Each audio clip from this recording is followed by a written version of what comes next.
Bonjour, cette semaine est consacrée en France à l'emploi des personnes handicapées. En la matière, la loi est claire et stricte. Les entreprises de plus de 20 salariés doivent attribuer jusqu'à 6% de leur effectif à des personnes handicapées sous peine de sanctions financières importantes. Les petites entreprises, elles, se voient attribuer des aides si elles recourent directement ou indirectement à l'emploi de personnes handicapées. Dans la pratique, l'intégration des handicapés nécessite une adaptation autant technique qu'humaine. Depuis 2 ans, l'association locale Degré Diversité organise à Magny-le-Hongre le salon Handicap et Emploi. Sa présidente était mardi l'invitée de la semaine d'Adeline Abeg sur notre antenne. Nous la retrouvons dans ce reportage entourée d'une 50aine d'entreprises, associations et organismes publics qui tout au long de l'année créent le lien entre les travailleurs handicapés et leurs employeurs. Bonjour, je m'appelle Benjamin. Je viens de Belgique, je suis sourd de naissance. Comme Benjamin Picron, en France, 1 800 000 personnes en âge et en capacité de travailler sont porteuses d'un handicap, visible ou pas. Elles représentent 4,6% de la population active. Si sur ce salon, plus de la moitié des stands sont ceux de sociétés au grand nom, c'est qu'elles sont tenues depuis 1987, lorsqu'elles ont plus de 20 salariés, de recruter jusqu'à 6% de leur effectif en travailleurs handicapés. Mais aujourd'hui, la HALD interdit la publication d'offres d'emploi pouvant s'apparenter à de la discrimination positive. Impossible donc de dire que l'on recherche un travailleur handicapé sous peine d'être taxé de le recruter pour des raisons de quotas, par ailleurs imposées. Alors ces sociétés doivent adopter une stratégie nouvelle et rendre accessibles certains de leurs postes. Mais en matière de handicap, tout se fait au cas par cas. Une personne aveugle ou sourde, une personne à mobilité réduite ou une personne avec des problèmes cérébraux ne nécessite pas la même adaptation sur le poste de travail. Une situation de recrutement difficile, notamment pour des sociétés comme ATF Gaïa à Moissy-Cramayel, un des leaders du recyclage informatique et du conseil 2S2I, dont plus de 80% des salariés sont handicapés. C'est justement pour créer ce lien entre travailleurs et employeurs qu'Essia Benassine et son association Degré Diversité montent depuis l'an dernier ce salon. Beaucoup d'entre eux ont tenté de rechercher un emploi, ils s'inscrivent un petit peu partout mais ils n'ont pas de retour, donc ils sont exaspérés, désespérés, ils baissent les bras, ils ne recherchent plus. Pendant ce temps-là, les entreprises les recherchent puisque sinon il y a une sanction. Donc vous voyez, il y a quand même une difficulté de se retrouver entre employeurs et personnes handicapées et nous on est facilitateurs et c'est l'objet de ce salon d'ailleurs. Ici, une chose est certaine, il ne sert à rien de contraindre un employeur à recruter une personne telle qu'elle soit.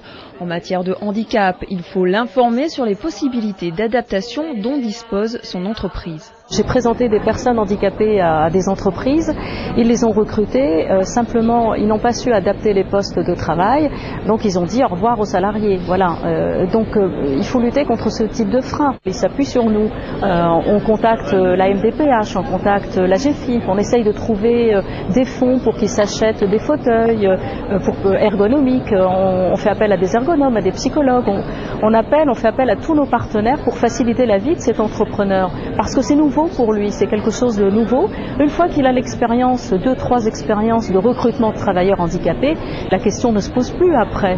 Ces recours à des professionnels comme des ergonomes sont souvent pris en charge par l'AGFIP, l'organisme public chargé de contrôler le respect de la loi et de gérer les sanctions, mais aussi de verser des primes. Si les quotas des 6% d'effectifs concernent les sociétés les plus grosses, pour les TPE, nombreuses en Seine-et-Marne, le recours à une personne handicapée n'est pas impossible. Selon l'ASEM, l'association des chefs d'entreprise de Marne-la-Vallée, il suffit de penser économiquement, comme pour tout recrutement. Ce sont les compétences de l'individu qui doivent faire qu'il prenne son poste. Si l'individu est handicapé, ça ne doit pas rentrer dans le critère d'embauche, si vous voulez. S'il y a un handicap et qu'il faille adapter le poste, c'est pas très difficile. Il y a des aides pour cela. Et puis, il suffit aussi de savoir, il y a des thérapeutes, il y a des gens qui sont capables de nous conseiller, et puis on adapte le poste. Mais il ne reste quand même que si on adapte ce poste, c'est parce que globalement, il a une signification économique. Avec ce raisonnement-là, on insère la personne handicapée sur du long terme. Bien souvent, auparavant, il faudra avoir recours à un CDD ou plus généralement à une période d'essai. Les agences comme Adéquate, spécialisées dans l'intérim, connaissent bien ce passage délicat où il faut alors non plus anticiper seulement l'insertion technique dans la société, mais aussi l'insertion humaine. C'est vrai que toutes les intégrations réellement réussies, ça passe par une communication avec les collègues de la personne qui est intégrée. Simplement en présentant la personne, déjà humainement bien évidemment, et en expliquant que cette personne a un handicap qui est ne pas pouvoir rester debout trop longtemps ou ne pas porter de charge lourde par exemple, pour que la personne soit bien intégrée au niveau de l'entreprise et qu'il n'y ait pas de système de jalousie, par exemple en disant pourquoi lui a le droit de faire ça ou de pas faire et pas moi, etc. Sous le joug de la loi, le marché de l'emploi pour les personnes handicapées se construit d'année en année. D'un côté, des sociétés comme ATF Gaïa ou les établissements publics ESAT, spécialisés dans l'embauche de travailleurs handicapés pour permettre à leurs clients et partenaires de toucher des primes ou de limiter leurs sanctions en cas de non-respect des quotas. De l'autre, de grandes sociétés qui tentent de respecter de plus en plus ces quotas et des associations ou des organismes publics qui essaient de créer le lien. Depuis le 1er janvier 2010, les sanctions se sont durcies. Une entreprise tenue par les quotas doit s'acquitter en cas de non-respect de 1500 fois le taux horaire du SMIC par travailleur handicapé non recruté, soit 13 230 €. Selon les chiffres de 2009, un actif handicapé est 2 fois plus touché par le chômage qu'un actif 100% valide. Si vous souhaitez contacter l'association organisatrice de ce salon, Degré Diversité, voici son numéro de téléphone, le 01 60 37 84 19, son site internet, le www.2-gré-diversité.org. Vous pouvez également consulter le site internet de l'AGEFIP pour connaître les aides et consulter des annonces d'emploi ou de formation. Il s'agit du www.agefiph.fr. Son numéro de téléphone, le 0811 37 38 39. Vous pouvez également vous référer à Cap Emploi, l'organisme public dédié à l'insertion professionnelle des personnes handicapées.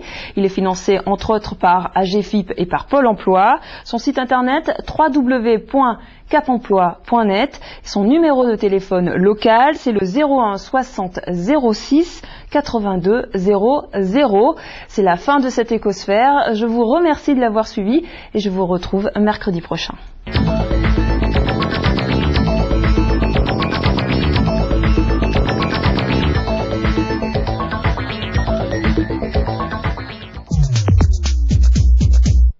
À Logne, un pôle d'édition recherche 3 secrétaires d'édition et une correctrice pour des CDD d'1 an. Vous aurez en charge l'organisation et le suivi des flux de production éditoriale, papier et Internet, ainsi que la gestion de planning de production. Une expérience solide dans le domaine de la presse et ou de l'édition est souhaitée, ainsi que la connaissance des flux de production éditoriale. Contactez Monsieur Bernard au Pôle emploi de Torcy. À Logne, toujours, on recherche une ou un téléprospecteur. Vous devrez prendre des rendez-vous auprès de particuliers par téléphone. Une expérience d'1 an est souhaitée, ainsi que la maîtrise de l'outil informatique. Salaire 1334 € mensuels, plus prime. Contactez Monsieur Ricci au Pôle emploi de Torcy. À Croissy-Beaubourg, on recherche un chauffeur magasinier en CDI. Vous conduirez un chariot élévateur pour les chargements et déchargements de camions, réceptionnerez et rangerez les marchandises. Vous préparez également les colis et palettes et effectuerez des livraisons dans toute l'Île-de-France. Les CACES 1 et 3 sont indispensables. Salaire 21 000 € annuels. Contactez Monsieur Ricci au Pôle emploi de Torcy. À Noisiel, on recherche en CDI un chef cuisinier pouvant préparer des plats laotiens. Une expérience de 5 à 10 ans est demandée. Salaire entre 2 000 et 2 500 € par mois. Contactez Monsieur Benel Habib au Pôle emploi de Torcy. Enfin, dans toute la région parisienne, on recherche un automaticien d'installation en CDI. Vous seconderez un responsable d'unité de compression et serez responsable des opérations de consignation, process et électrique. Vous devez être autonome. Une expérience de 5 à 10 ans est souhaitée, ainsi qu'un baccalauréat électrotechnique. Contactez Monsieur Bernard au Pôle emploi de Torcy.